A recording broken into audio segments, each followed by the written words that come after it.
గౌరవ ముఖ్యమంత్రి గారికి, ఉప ముఖ్యమంత్రి గారికి, అదే రకంగా పంచాయతీరాజ్ శాఖ మంత్రి గారికి, మా సహచర మంత్రులందరికీ కూడా ఏవైతే గత ప్రభుత్వంలో ఇద్దరు పిల్లల నిబంధన ఉండేది, ఇద్దరు పిల్లల కంటే ఎక్కువగా ఉంటే లోకల్ బాడీలో అది ఎంపీటీసీ గాని, జెడ్పీటీసీ గాని, వార్డు మెంబర్ గాని, సర్పంచ్ గాని నిలబడే అర్హత ఉండేది కాదు ఆనాటి ప్రభుత్వం చేసిన చట్టం వల్ల.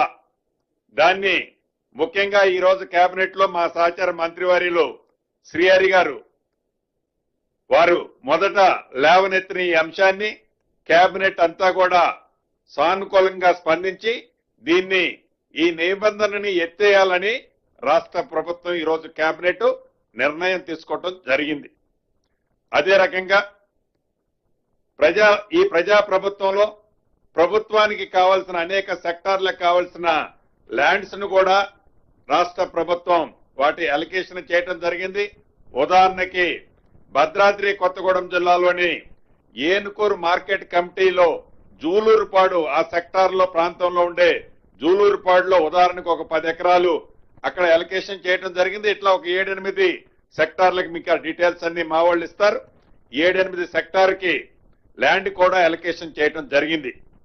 దీంతో పాటు ప్రముఖ ఏదైతే నల్సర్ విశ్వవిద్యాలయం, లా విశ్వవిద్యాలయం ఏదైతే ఇక్కడ మన దగ్గర ఉందో అక్కడ ఒక 7 ఎకరాల స్థలాన్ని గతంలో ఇచ్చిన దానికి అదనంగా ఒక 7 ఎకరాల స్థలాన్ని కూడా ఈ రోజు ఈ కేబినెట్ లో వారికి ఆ యూనివర్సిటీకి ఇవ్వటానికి అంగీకరించడం జరిగింది.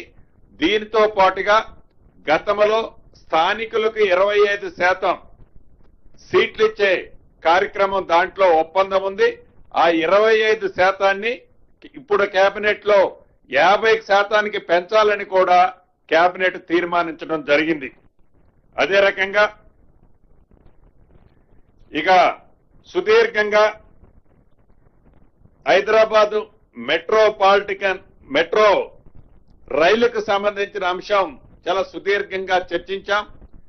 పలు విధాలుగా చర్చించిన తర్వాత ఏదైతే ఈ మెట్రో రైలు గతంలో పార్ట్ ఏ కింద కొంత కన్స్ట్రక్షన్ అయింది. ఇక్కడ 2A 2P కింద ఇంకా 2 సెక్టార్లు ఎక్స్టెన్షన్ చేయాల్సిన అవసరం ఉంది. ఇది రాష్ట్ర ప్రభుత్వము ఏదైతే ఎస్టిమేట్స్ అంటే ప్రపోజల్స్ ని కేంద్ర ప్రభుత్వానికి పంపించిన సందర్భంలో కేంద్ర ప్రభుత్వం ఏవైతే కొర్రీస్ పెట్టిందో ఆ కొర్రీస్ లోని అంశాలు మొదట ఫేజ్ లో ఏదైతే ఎల్ఎన్టీ కట్టిన ఏరియాకి సంబంధించిన అంశం కేంద్ర ప్రభుత్వం పెట్టిన షరతుల్లో అది ఒక అడ్డిలుగా ఏర్పడిన కారణంగా అది కేంద్ర ప్రభుత్వం గాని రాష్ట్ర ప్రభుత్వం గాని దాన్ని టేక్ ఓవర్ చేయాల్సిన పరిస్థితి వచ్చింది.